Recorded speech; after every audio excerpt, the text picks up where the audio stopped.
बात झारखंड राज्यसभा चुनाव की। बीजेपी समर्थित उम्मीदवार परिमल नाथवानी की जीत हो गई। यहां जेएमएम का भी एक उम्मीदवार जीत गया और खास बात यह कि क्रॉस वोटिंग की वजह से कांग्रेस के उम्मीदवार को हार का सामना करना पड़ा। आपको बता दें कि झारखंड की 2 सीटों पर 3 उम्मीदवार थे। रिजल्ट आया तो झारखंड राज्यसभा चुनाव में झारखंड मुक्ति मोर्चा यानी जेएमएम का एक उम्मीदवार जीत गया। निर्दलीय उम्मीदवार परिमल नाथवानी भी विजयी हो गए। अब इसमें दिलचस्प मुकाबला झारखंड में था, अभी तक का सबसे दिलचस्प मुकाबला था, क्योंकि यहां जेएमएम की ओर से वैद्यनाथ राम ताल ठोक रहे थे। हालांकि उनकी जीत तो पहले से तय थी, क्योंकि जेएमएम के पास 34 वोट थे, यानी जरूरी 28 से 6 अधिक।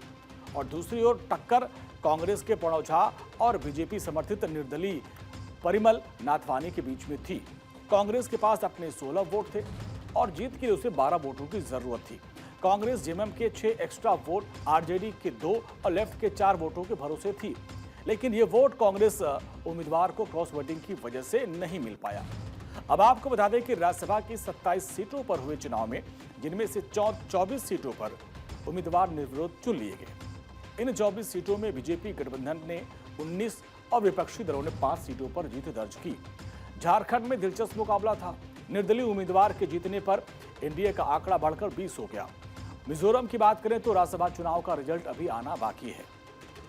उधर कर्नाटक विधान परिषद की 7 सीटों के लिए चुनाव में क्रॉस वोटिंग की खबर सामने आई है। संख्या बल के हिसाब से कांग्रेस के 4 और बीजेपी के पक्ष में 2 सीट जाने की संभावना है।